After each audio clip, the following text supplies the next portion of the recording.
జనగామ జిల్లా కేంద్రంలో ఆర్టీసీ చౌరస్తాలో కాంగ్రెస్ పార్టీ జిల్లా అధ్యక్షులు కొమ్మూరి ప్రతాపరెడ్డి ఆధ్వర్యంలో జనగామ ఆర్టీసీ చౌరస్తాలో ఈరోజు రైతులకు రుణమాఫీ చేసిన సందర్భంగా సీఎం రేవంత్ రెడ్డి చిత్రపటానికి పాలాభిషేకం చేయడం జరిగింది.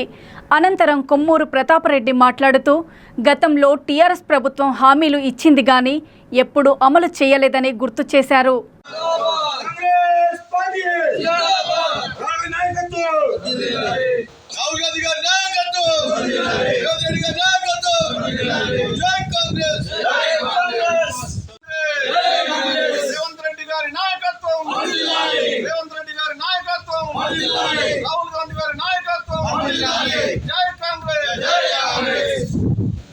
బాసర మండల పార్టీ కార్యాలయంలో పార్టీ ఆదేశానుసారం జరుపుకోవడం జరిగింది.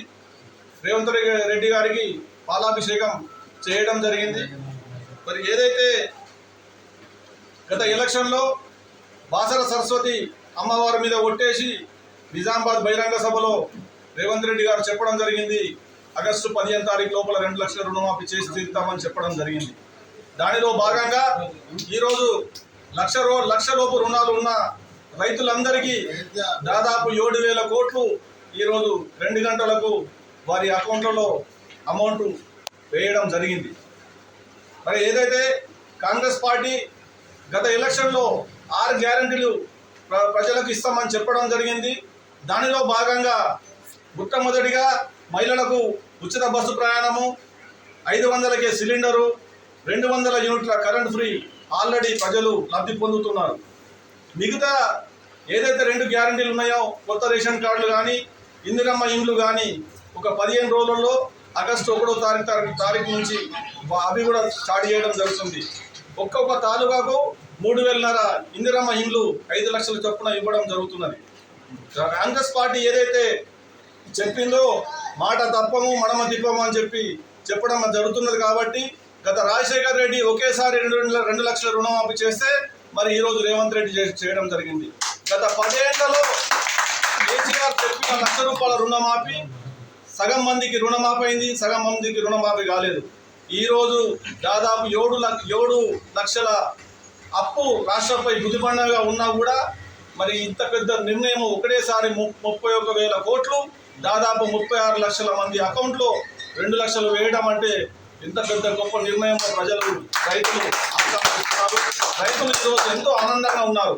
అందుకోసమే మేము ఏదైతే చెప్తున్నామో బాసర అమ్మవారి దయాదార్శనంతో బాసర అమ్మవారి ఆశీర్వాదంతో రేవంత్ రెడ్డి గారు ఇలాగే తెలంగాణ రాష్ట్రాన్ని అప్పుల రాష్ట్రం నుంచి మిగులు రాష్ట్రానికి చేస్తూ వారు ఇంకా 10 ఏళ్ళు ఈ రాష్ట్రాన్ని పాలించాలని చెప్పి బాసర అమ్మవారిని కోరుతూ మేము ఏదైతే ఇప్పుడు చెప్పామో మొన్న ఈ రుణమాఫీలో కొందరు అంటున్నారు ఏది రేషన్ కార్డు ప్రామాణికం, రేషన్ కార్డు లేదని చెప్పి నిన్న చెప్పడం జరిగింది.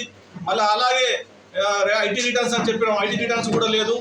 ఓన్లీ పట్టదారు పాస్ పుస్తకం ఆధారంగానే రైతు రుణమాఫీ చేయడం జరుగుతున్నది. ఎవరికైనా సందేహాలు, ఎవరికైనా రుణమాఫీ రాకపోతే బ్యాంకులో ఒక నోడల్ ఆఫీసర్ ఉంటారు, ఎలక్షన్ అగ్రికల్చర్ ఆఫీసర్ ఉంటారు. ఒకవేళ లేకపోతే మా దృష్టికి తీసుకొచ్చినా కానీ తప్పకుండా వాళ్ళకు ఎవరైతే అర్హులు ఉన్నారో రుణమాఫీ చేసి తీరుతామని చెబుతూ మరొకసారి రాష్ట్ర ప్రభుత్వ మంత్రివర్గానికి రేవంత్ రెడ్డికి ధన్యవాదాలు తెలుపుతూ ముగిస్తున్నాను. జై హింద్, జై కాంగ్రెస్.